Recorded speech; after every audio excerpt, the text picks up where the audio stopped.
क्योंकि आपने इतना ज्यादा क्वांटिटी खरीद लिया कि आपका जो रिस्क था, यानी आपने जो रिस्क के बारे में सोचा था कि मुझे 3% का रिस्क लेना है, क्योंकि आपने इतना ज्यादा क्वांटिटी खरीद लिया कि आपका वो 3% का रिस्क जो आपको लग रहा था वो बेसिकली 5% का बन गया, वो बेसिकली 10% का बन गया।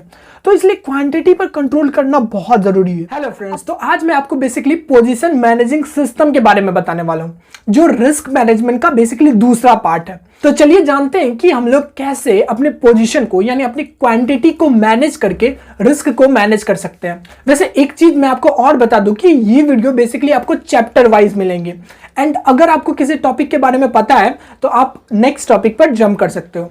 तो चलिए बिना कोई वेट किए वीडियो को शुरू करते हैं।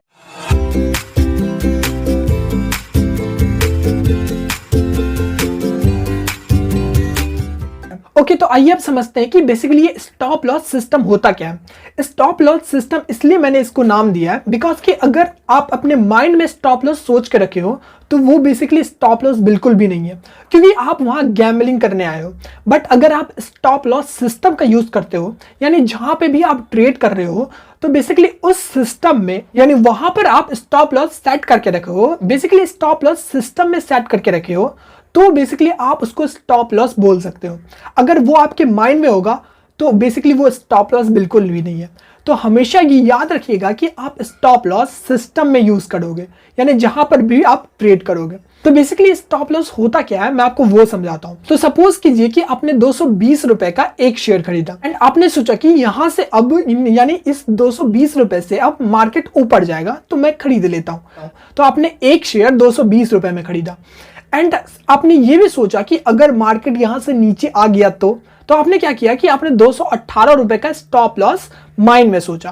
तो जैसा मैंने आपको पहले बताया कि अगर आप माइंड में स्टॉप लॉस सोचोगे तो बेसिकली वो स्टॉप लॉस नहीं होगा। बट जैसा कि आपको इस बारे में पता है कि आपको स्टॉप लॉस माइंड में नहीं सोचना है, तो बेसिकली अब आपको पता है कि आपको स्टॉप लॉस सिस्टम में यूज करना है। तो आपने अब किया कि आपने एक स्टेप आगे जाकर स्टॉप लॉस सिस्टम में यूज करा एंड आपने क्या किया कि 220 रुपए का शेयर है एंड आपने सोचा कि 218 रुपए पे प्राइस अगर आ गया तो मैं यहां से एग्जिट कर दूंगा। तो मैं चाहता हूं कि मार्केट मुझे यहां से ऑटोमेटिक एग्जिट कर दे। तो बेसिकली आपने जो 218 रुपए पे स्टॉप लॉस लगाया उसको बेसिकली स्टॉप लॉस बोलते हैं। अगर वो मार्केट ऊपर जाने के बजाय नीचे आने लगा एंड 218 के प्राइस को टच करेगा तो मार्केट आपको ऑटोमेटिकली रिमूव कर देगा, मतलब आपको एग्जिट कर देगा। ओके फ्रेंड्स, तो आइए अब समझते हैं कि रिस्क टू रिवॉर्ड रेशियो क्या होता है।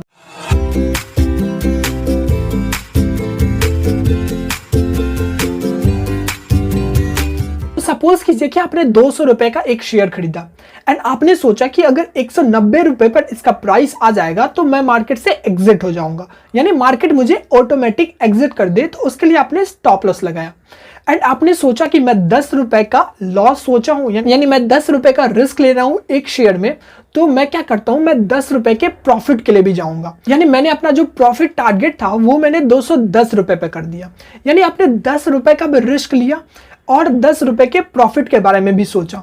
तो इसका मतलब आपका जो रिस्क टू रिवॉर्ड रेशियो है वो 1:1 है, यानी जितना आपने प्रॉफिट के बारे में सोचा उतना ही आपने रिस्क के बारे में सोचा। बट वहीं अगर सपोज कि आपका 10 रुपए का स्टॉप लॉस है, यानी 10 रुपए का आपने रिस्क लिया एंड सपोज कि आपने 20 रुपए के प्रॉफिट के बारे में सोचा, तो यानी आपका रिस्क टू रिवॉर्ड रेशियो हो जाएगा 1:2, यानी जितना आपने रिस्क लिया उससे दोगुना आप प्रॉफिट के लिए गए। तो उस टाइम पे आपका रिस्क टू रिवॉर्ड रेशियो हो जाएगा 1:2।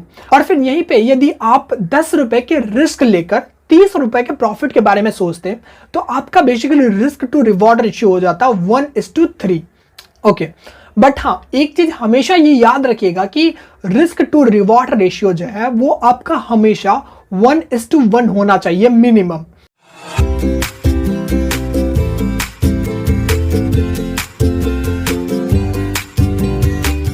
And you know expert traders जो होते हैं वो एक और चीज का यूज करते हैं अपने ट्रेडिंग के दौरान एंड वो जानना आपके लिए बहुत जरूरी है एंड उसका नाम है पोजीशन साइजिंग, या जिसको आप क्वांटिटी भी बोलते हो। यानी आपने एक ट्रेड में कितना क्वांटिटी लिया।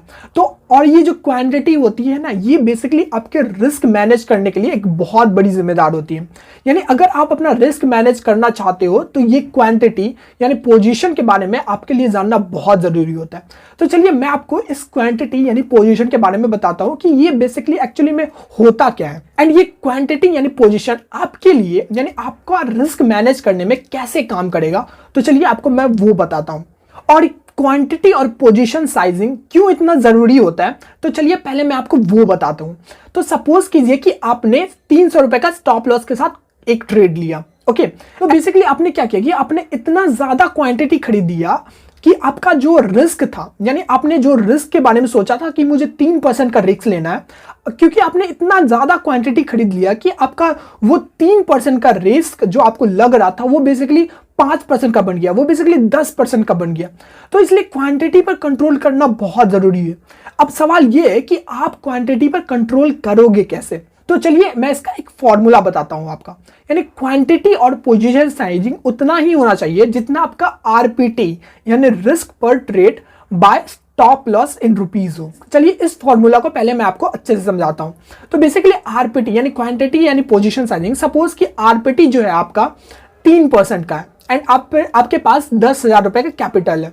तो बेसिकली आपका जो आरपीटी है वो कितना हो गया, तो आपका बेसिकली आरपीटी हो गया 300 रुपए यानी 300 रुपए।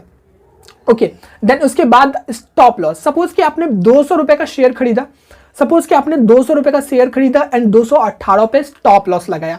तो बेसिकली आपने कितना रुपए का स्टॉप लॉस लगाया, तो बेसिकली आपने 2 रुपए का स्टॉप लॉस लगाया।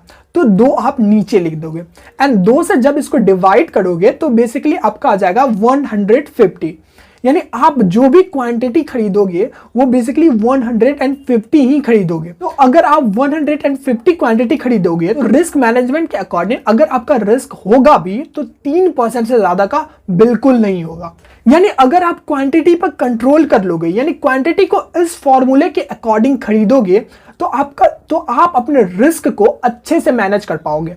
एंड हाँ, इस वीडियो में मैंने आपको जो भी क्वांटिटी खरीदने का तरीका बताया है एंड आप बस ये 3-4 चीजों पे फोकस करो एंड आप भी एक्सपर्ट की तरह रिस्क को अच्छे से मैनेज कर पाओगे। अगर आपको ये वीडियो अच्छे से समझ में नहीं आई है, क्योंकि मैं नहीं चाहता था कि वीडियो ज्यादा लंबा हो जाए, तो इसलिए मैंने इसको शॉर्ट में समझाया है आपको।